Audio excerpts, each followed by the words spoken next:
So this is it honors really the PSSN, Presidential Scholars in Society and Neuroscience. I'm neither presidential nor scholarly, as you're about to see.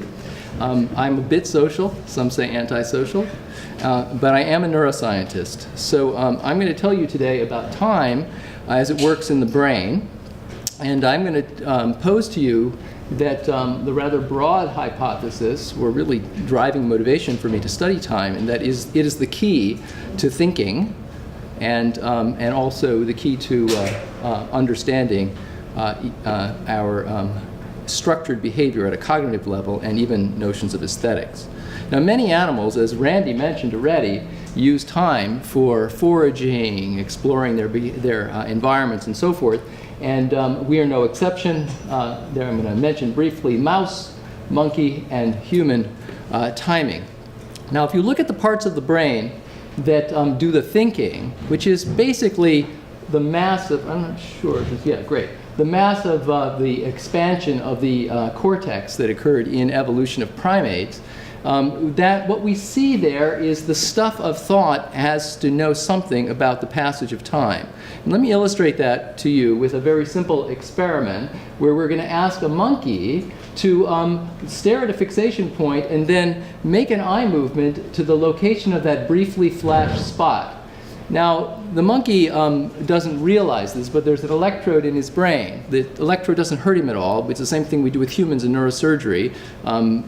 The brain itself has no pain receptors, and so it just tolerates the fact that there's a little micro wire that can pick up the electrical signals from the brain. So the monkey is very happy to do this task, looks at the fixation point and makes an eye movement to that remembered location. And I want you to listen to the neuron in the brain of the monkey while it's waiting to make an eye movement to that remembered location. Now, of course, neurons don't really make noise, but they make a little electrical discharge that we can play over the loudspeaker, which I hope works.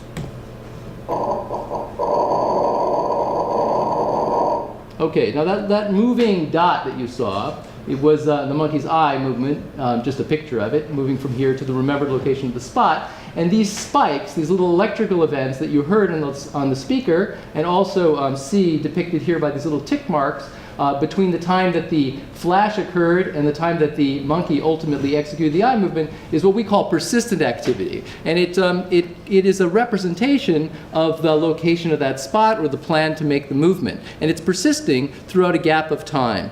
In this case, in this particular part of the brain, that activity is spatially selective. When the monkey moved his eyes to this spot, the activity was suppressed.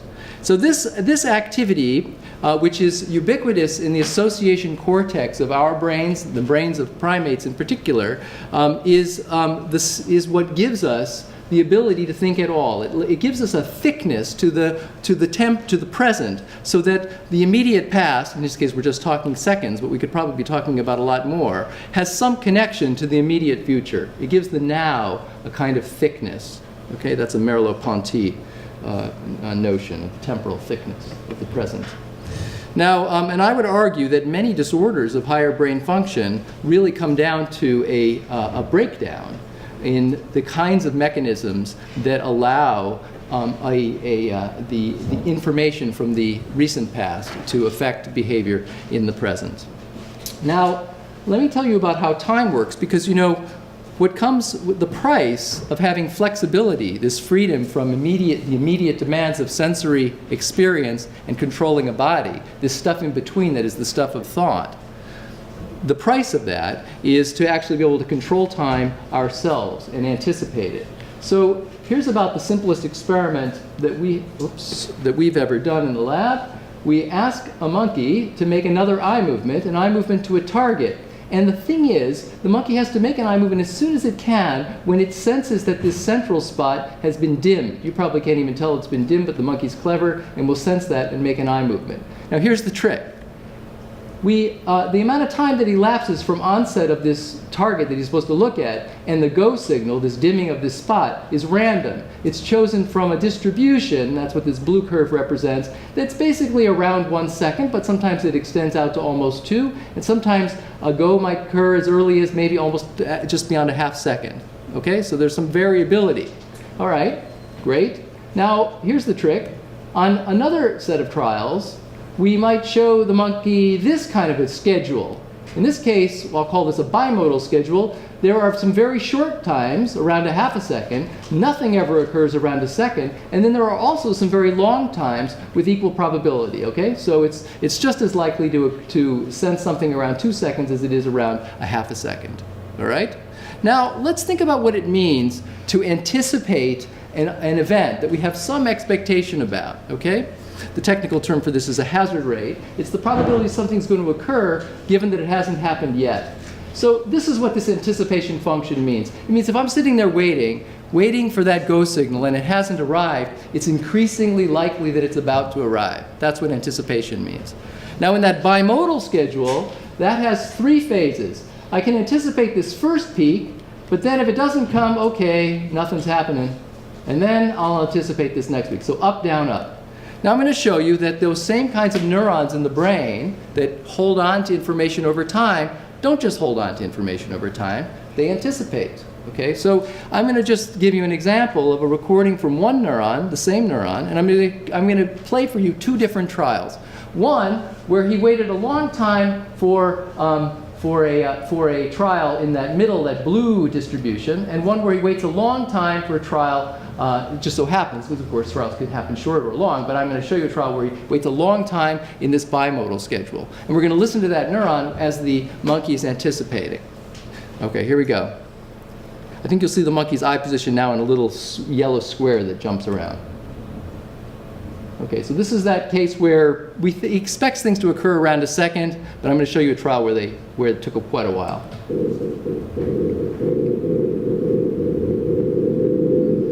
Did you hear the activity? Those things kind of come at a crescendo of a rate. Like it started at da da da da da da da da da da. Okay.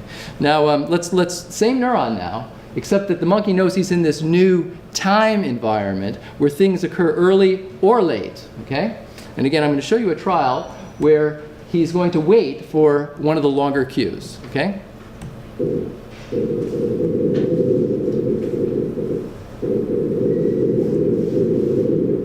Right, so I hope you all heard it. It rose, it came down, it rose again. All right, these neurons are not holding on to a representation of space, a plan to make a movement, or at least let's put it this way, they're representing in the firing rate some kind of anticipation signal, what we call a subjective hazard. So here's what you actually heard. Across many trials, we can look at the firing rate of the neuron. It's increasing as a function of time in that blue schedule, and it's increasing, decreasing, and increasing in that red schedule. Same neuron. So there's a lot of flexibility in the brain to be able to anticipate time. And just very quickly, I just can't help but brag that Mehdi Sanaye, a postdoc that just joined the lab, has managed to train mice to do the same thing. We think this is the schedule we give them, and we kind of blur this out. We think mouse doesn't really experience time like this. It experiences time with a kind of a blurriness, a little bit of uncertainty that David talked about, and the same thing with this bimodals. And what we see is that the mice actually move faster. This is the sign of anticipation. Here's the anticipation function that we infer, and here's how fast the mice move when they're told, when the go signal goes. In other words, they're anticipating better as time goes on, so they're faster. They anticipate better as time goes on in this double peak case, this blue case, and then they anticipate again towards the end. Consequence of being able to use this knowledge of time, okay? Now, I want to move to something even more interesting, and this is going to support, I hope, this rather speculative title I gave you, with that maybe we even experience time as a kind of provisional affordance. So I'm going to ask you to kind of try this experiment with me, and what it involves is sensing, that is perceiving an interval, and then reproducing it, like you're going to be a musician for a moment, okay? And the way the task works is that there's a light that comes on, that's ready. Another light that comes on, call that ready set, so that defines an interval. And then you have to do something, if it's a monkey makes an eye movement, to reproduce that ready set interval. So it's ready, set, and then you produce go. So we'll do it with clapping, okay? So you're gonna see a light at the ready, you'll see another light at the set, and then you try to clap right in time to reproduce that ready set interval. Here we go, let's do this one. Okay, that was really bad. Okay, you're fired from the band. But you can go to Switzerland and Util. Sorry. Here we go. No, let's get the instructions right. It's light, light, clap. Okay? Okay? So the lights define the interval that you're trying to reproduce. Okay? Okay, let's try it. Okay. All right, we'll try all again. Here we go. Not bad, not bad. Okay, here's another one. Okay, it was one outlier, but that's pretty good. Okay, let's try one more, last one. Okay, here we go. Okay, well that was pretty good, but you were caught out a little bit. You were all a little bit late. Okay, now there's a reason for that, and it's because your brains are clever. Your brains already got the sense that there's some kind of predictability about what that time would be. I'll play you 3 trials just like we just played. Okay, so that was a short trial. Ready, set, and the monkey went here. That's what that green means. He went to this target, right? Okay, now we're going to do a slightly longer ready, set interval that he'll have to reproduce.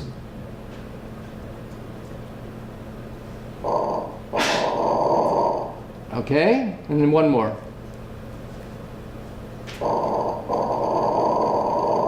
Okay, so you got the idea of what's going on. There's a lot of activity before the eye movement, no surprise. That's why we're recording from these cells. Okay, and then there's something weird going on here with all kinds of dips and wiggles. Now, I'm going to show you data, and I'm going to align them to different events. When the ready occurs, okay, when the set occurs, and when the eye movement occurs. Saccade is the name for a fast eye movement. Okay, that's that eye movement. Okay, so here's what happens.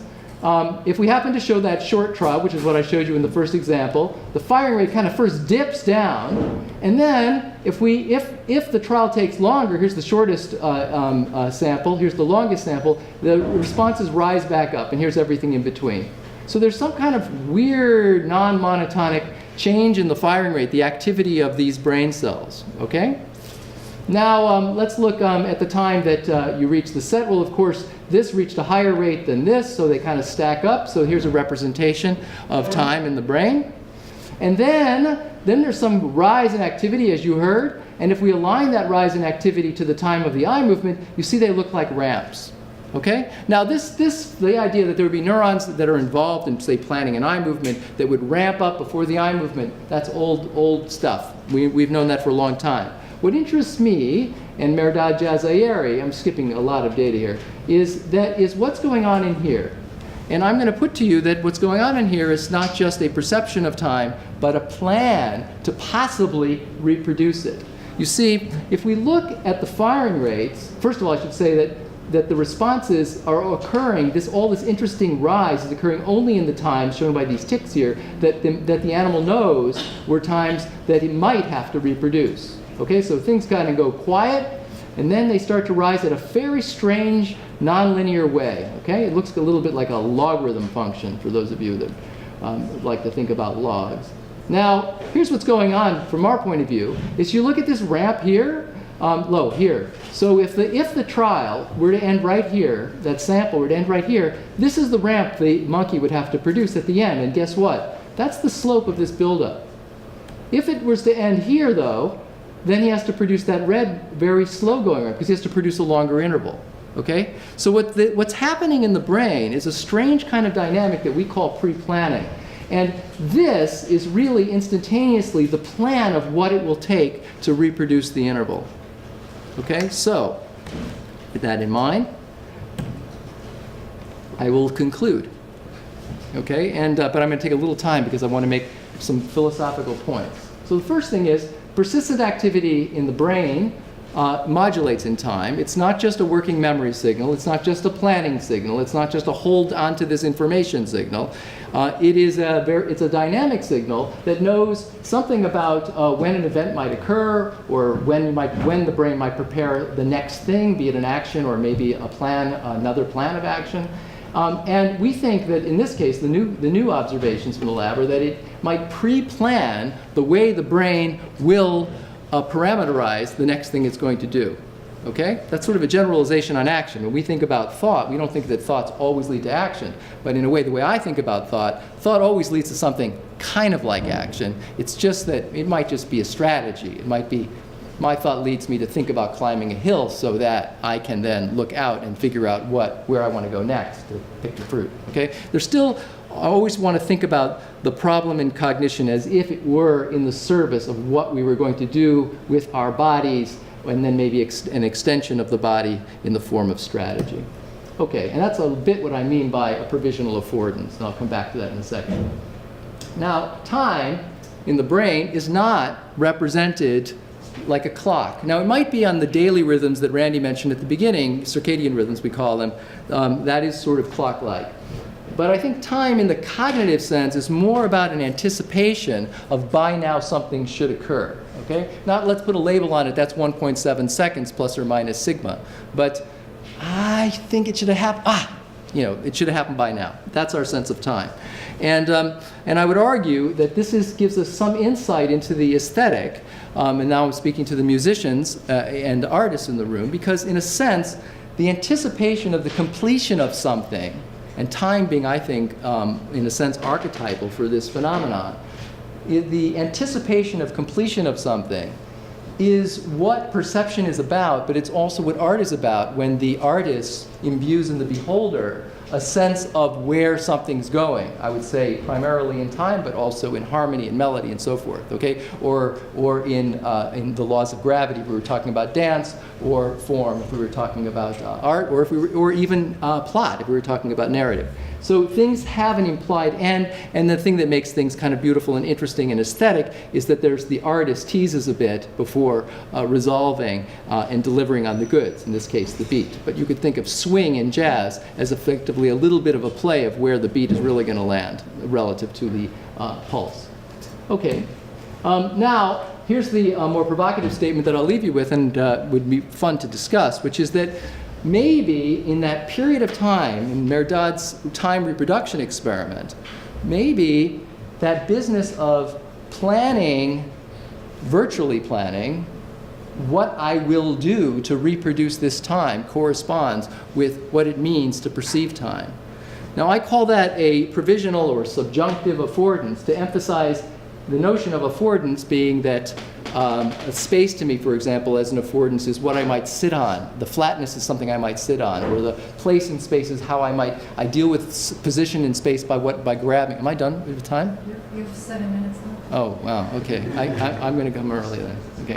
So that an affordance to the famous psychologist Gibson was kind of thinking about perception in terms of what I'm going to do with it. I call it provisional or subjunctive because the organization of the brain doesn't mean I have to do it, but the organization of the information is in the sort of I might do it. So things in space to me are not where, they don't have their property location by virtue of where they land on my retina or in my visual cortex. They have their location by virtue of the possibility that I might grasp them with my gaze. Okay, and that's actually a famous statement by